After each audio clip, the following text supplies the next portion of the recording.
je suis aujourd'hui avec Alain Héril, sexothérapeute, avec qui l'on parle de sexualité et d'amour. Alain va nous parler de la santé sexuelle. Est-ce que vous savez exactement ce que c'est? Le point avec Alain. Chacun va avoir ses baromètres, ses curseurs.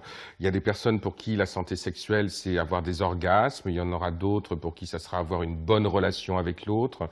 Donc chacun va avoir ses modes d'appréciation sur ce qu'est une bonne santé sexuelle. Je dirais en fonction de mon expérience de sexothérapeute, par rapport à ce que j'entends chez mes patientes et mes patients, qu'une bonne santé sexuelle, c'est une santé sexuelle à l'intérieur de laquelle on est un sujet. C'est-à-dire qu'on est vraiment sujet de sa sexualité. Alors, qu'est-ce que ça veut dire être sujet de sa sexualité?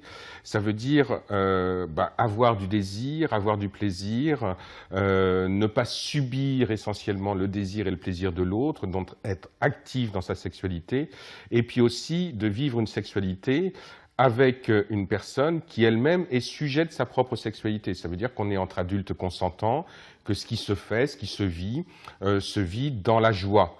Parce que je crois que ce qui va déterminer une bonne santé sexuelle, c'est une sexualité qui se vit dans la joie. À partir du moment où il y a de l'humour, à partir du moment où on est heureux de retrouver l'autre, de faire l'amour avec lui, on commence à rentrer dans la santé sexuelle en tant que telle. La santé sexuelle, ce n'est pas la quantité de sexualité. Il y a des gens qui ont besoin de beaucoup de relations sexuelles, d'autres moins. Chacun va avoir son apport, chacun va avoir son rapport à la sexualité qui va être différent. Je crois que la santé sexuelle, c'est lorsqu'on est dans la qualité de la relation sexuelle. Et la qualité de la relation sexuelle, c'est chacun qui va le déterminer. Donc, c'est pas la multiplication des orgasmes, c'est pas la multiplication des rapports sexuels, c'est simplement d'être bien avec soi-même et avec l'autre. Donc, de ne pas avoir de dysfonctionnement sexuel.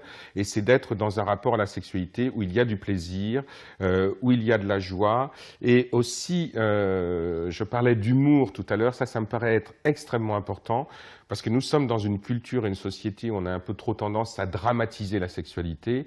Et à partir du moment où on dédramatise, on revient à quelque chose de naturel, d'heureux, d'ouvert. Et pour moi, c'est ça, la santé sexuelle avant toute chose. Certaines personnes peuvent avoir ce qu'on va appeler des problèmes sexuels, une panne d'érection par exemple, ou une absence de désir, mais ça peut être quelque chose de circonstanciel, ça peut arriver à un moment donné parce qu'on va avoir des problèmes dans sa vie, parce qu'on va avoir des contrariétés.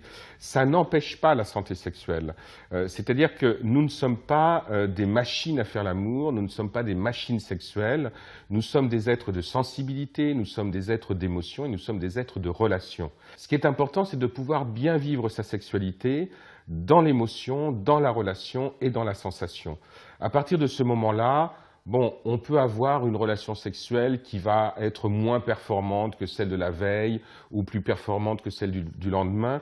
Peu importe. Ce qui compte, c'est l'émotion que l'on va partager avec soi-même ou avec la personne avec qui on est en relation sexuelle. Pour moi, en tout cas, de mon point de vue, la santé sexuelle, c'est cela.